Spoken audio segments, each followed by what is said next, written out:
Hello बच्चों, let's see this question. A mixture of C2H4 gas and C3H8 gas was kept in 0.820 liter vessel at 1 atmosphere at 300 Kelvin. Now the weight of the gaseous mixture is in the vessel 0.613 gram. Now calculate the ratio of the number of the moles C3H8 and C2H4. It's a 1.54. It's 1.54, 1.68, 1.44, 1.60. So as per question data, you just see that आपको यहाँ पर दे रखा है कि आपके पास एक mixture है C2H4 and C3H8 gas का मिक्सचर है। आपके पास ये इन दोनों का क्या है, मिक्सचर है, गैसेस मिक्सचर है। इस पर्टिकुलर कंडीशन के लिए आपको वॉल्यूम गिवन है, you know that's the volume. आपको वॉल्यूम ऑफ द मिक्सचर दे रखा है, you just right that the volume of mixture. Volume of mixture आपका 0.820 है, okay, that's the volume 0.820 litre. And आपको प्रेशर भी दे रखा है, ऑब्वियसली आपको यहाँ पे प्रेशर ऑफ द मिक्सचर भी दे रखा है, सो तो प्रेशर आपका आ जाएगा 1 एटमॉस्फेयर। एंड अगर देखा जाए तो आपको टेम्परेचर भी गिवन है, so you just write the temperature also, तो आपको टेम्परेचर गिवन है 300 kelvin. Now you just check out the question, the weight of the gases mixture. आपको इस गैसेस मिक्सचर का वेट भी गिवन है, so you also write the weight of the mixture. आपको weight of mixture भी यहाँ पर गिवन है and the weight of mixture is 0.613 gram. Now आपको फाइंड आउट करना है कि number of moles of C3H8 and C2H5 को नंबर ऑफ मोल्स का रेशियो फाइंड आउट करना है। So using the key concept of the question, so the key concept of the question, you know very well about the ideal gas equation. You know the ideal gas equation, ideal gas equation. So the ideal gas equation, that's a PV is equal to nRT. This is the ideal gas equation, PV is equal to nRT. Now just check out in the question. आप सबसे पहले आपको क्या find out करना है, number of moles find out करने हैं। So basically आपको प्रेशर गिवन है, वॉल्यूम गिवन है, R is a constant and temperature भी गिवन है। आप यहाँ से number of moles find out कर सकते हैं, but still number of moles के लिए भी आपको फॉर्मूला पता होना चाहिए। Number of moles equals to given mass divide by molar mass. So this is the two main की concept of the question, first and this is the second.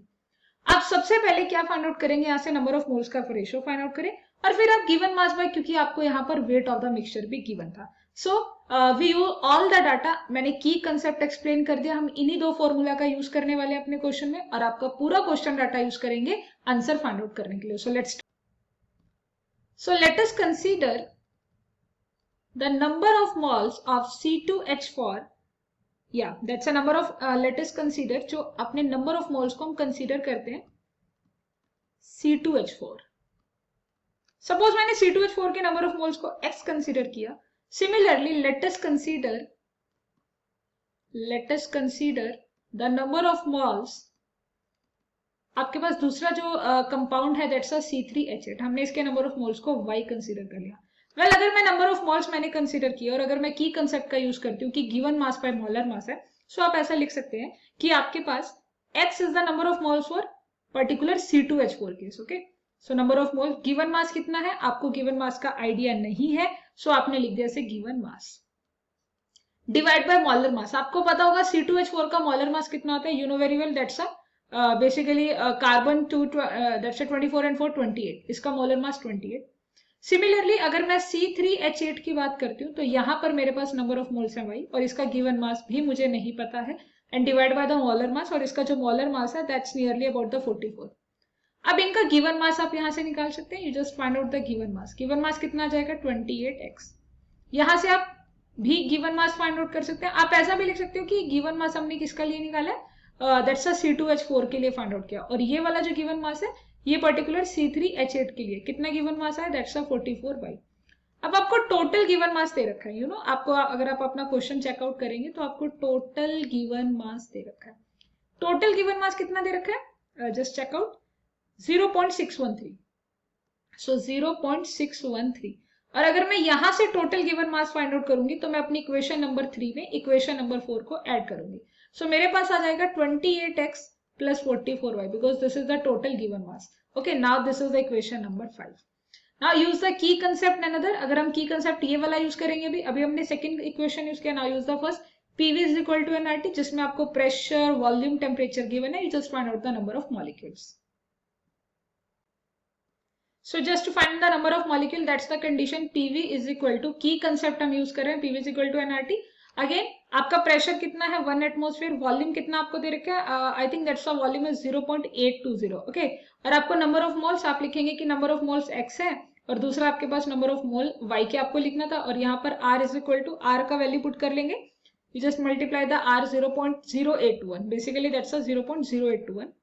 R is a gas constant, okay, and temperature is 300 Kelvin. So you just find out the value. आप इसे अगर solve करते हैं तो आपका answer आता है कि 1/30, और number of mole of x को मैंने x लिखा और y के मैंने number of moles को y consider किया. So this is our equation number 6. Now using the equation 5th and 6th, using equation 5th and 6th, जो आपकी 5th equation है, what is this? That's a 28x plus 44y.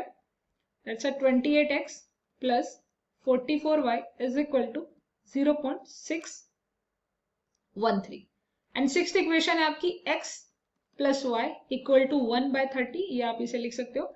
और इन दोनों equation को solve on solving above equation, जैसे मैं इन दोनों equation को सॉल्व करती हूँ, क्योंकि मुझे फाइंड आउट करना था इनका ratio, the number of moles का रेशो, तो मुझे अगर रेशो फाइंड आउट करना है on solving both, what we get y by x equals to 1.54. That's the correct option, 1.54.